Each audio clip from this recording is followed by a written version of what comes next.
নমস্কার, স্বাগত জানাচ্ছি আপনাদের অল টাইম খবর 24 পর্দায়। 2024-এর ভয়াবহ বন্যায় ক্ষতিগ্রস্তদের পাশে অভয় মিশনের মানবিক উদ্যোগে কল্যাণপুরের বিভিন্ন পঞ্চায়েতের 600 পরিবারের হাতে ত্রাণ সামগ্রী বিতরণ করবেন বিধায়ক পিনাকি দাস চৌধুরী। কয়েকজন উপকারভোগীদের হাতে ত্রাণ তুলে দেন। ভবিষ্যতেও এ ধরনের মানবিক সহায়তা চালিয়ে যাওয়ার আশ্বাস স্থানীয় প্রশাসন ও বাসিন্দারা উদ্যোগের প্রশংসা করেন। 2024-এর ভয়াবহ বন্যায় ক্ষতিগ্রস্তদের পাশে ত্রাণ নিয়ে হাজির হয়েছে অভয় মিশন।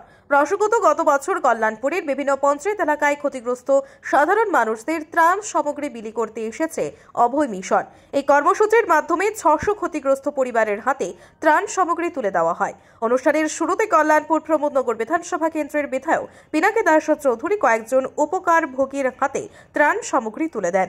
তিনি বলেন, প্রাকৃতিক বিপর্যয়ের সময় ক্ষতিগ্রস্ত মানুষের পাশে দাঁড়ানো আমাদের নৈতিক দায়িত্ব ছিল, তা আমরা সর্বদা ছিলাম। এবার অভয় মিশনের এই উদ্যোগ তাদের স্বাভাবিক জীবনে ফিরে যেতে সহায়তা করবে। ত্রাণ সামগ্রীর মধ্যে বহু নিত্য প্রয়োজনীয় সামগ্রী ছিল। আয়োজক সংস্থার পক্ষ থেকে জানানো হয়, ভবিষ্যতেও এই ধরনের মানবিক সহায়তা অব্যাহত থাকবে। ত্রাণ বিতরণ অনুষ্ঠানে স্থানীয় প্রশাসন, স্বেচ্ছাসেবী সংগঠনের প্রতিনিধিরা ও সাধারণ মানুষ উপস্থিত ছিলেন। এই মহতী উদ্যোগের জন্য আয়োজকদের প্রশংসা করেন স্থানীয় বিধায়ক সহ বাসিন্দারা।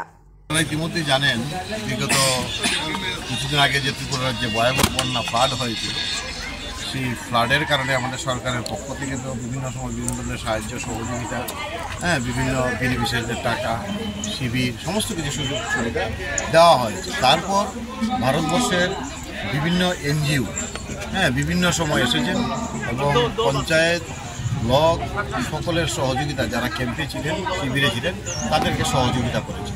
আজকেও ব্যতিক্রমী নয়। অভয় মিশন ওনাদের এই এনজিওর উদ্যোগে মুম্বাই এবং ত্রিপুরা রাজ্যে তাদের সহযোগিতায় প্রায় 600 পরিবারকে, যারা ফ্লাডে এফেক্ট হয়েছিল, শিবিরে ছিল, তাদেরকে বিভিন্ন সামগ্রী, মানে কী বলবো, প্রায় এক একটা পরিবার সেখানে 8 থেকে 10,000 টাকার সামগ্রী পাবে। আমি অভয় মিশন এনজিওকে ধন্যবাদ জানাই। এই ধরনের একটা উদ্যোগ, ত্রিপুরা রাজ্যে একটা ভয়াবহ বন্যা হয়েছিল, তাদের যারা ক্ষতিগ্রস্ত হয়েছে তাদের পাশে দাঁড়ানোর জন্য, এবং ভারতবর্ষের যে সকল এনজিওগুলি আমাদের ত্রিপুরা রাজ্যে এসে সহযোগিতা করেছে, প্রত্যেককে আমরা ধন্যবাদ জানাই।